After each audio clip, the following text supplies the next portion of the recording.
Good evening, good evening. So tonight's lesson, I'm going to go over Luke chapter 15, verses 11 through 24. All right? Start with verse 11. And he said, a certain man had two sons. Verse 12, and the younger of them said to his father, Father, give me the portion of goods that followed to me.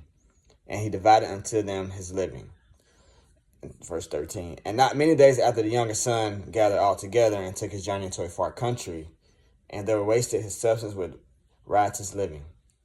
Verse 14, and when he had spent all, there arose a mighty famine in that land, and he began to be in want. And he went and joined himself to a citizen of that country, and he sent him into his fields to feed swine. Verse 16, and he would fain have filled his belly with the husk that the swine did eat, and no man gave unto him.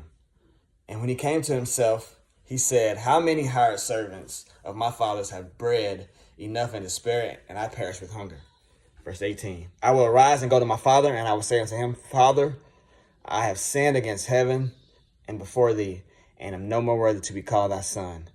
Make me as one of thy hired servants. And he arose and came to his father. But when he was yet a great way off, his father saw him and had compassion, and ran and fell on his neck and kissed him. And the son said unto the father, Father, I have sinned against heaven, and in thy sight am no more worthy to be called thy son.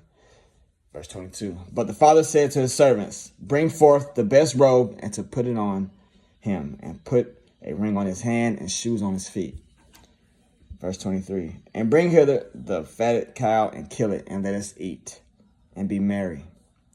Verse 24, for this my son was dead, and is alive again. He was lost, and is found. And they began to marry.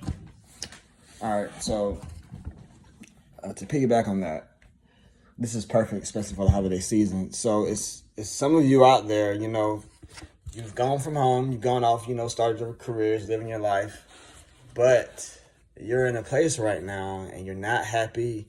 Things didn't quite pan out to be what it's supposed to be, well, what you thought it would be. And you're in a lost place right now. You're depressed, lonely, sad.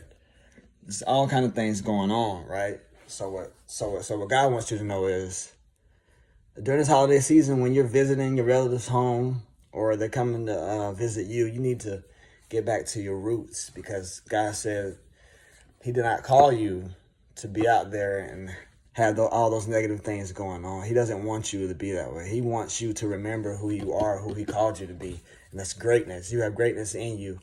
And whatever led you astray, you need to get rid of that. Get rid of that mindset. Pray, ask God to show you, to direct you back on your path. Because you got off the sleigh for a second there. So you need to get back on the sleigh and get things going. So I just want to encourage y'all tonight to definitely rise, man. Rise up and be who God called you to be. Get back to yourself, because you got a purpose out there that somebody else is depending on you to be who God called you to be. So don't forget that, man, because we're always out here to help others, and there are people that God sends your way to help you and to remind you of who you are.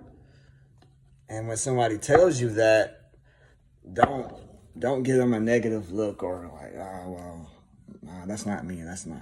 That's God talking to you, man. He's sending a stranger. Like, you'll be surprised who he's sending, to come remind you. And you know it because when they talk to you, you feel it inside. It's in you. Like, you can't run away from it. It's in you. So when somebody's talking to you and that triggers something inside of you, that's God talking to you. So take heed of that, man. Because we need you out here in the world. Somebody needs you in the world. Where you are, like wherever you're working at, wherever you're living at, there's somebody around there that needs you. And God sent you to be there for them. Just like there's going to be somebody there for you. So don't forget that. Stay positive, stay motivated, have a happy holidays. Merry Christmas, Happy New Year to everyone. Love y'all. Y'all have a good night. God bless and have a great weekend. Be safe.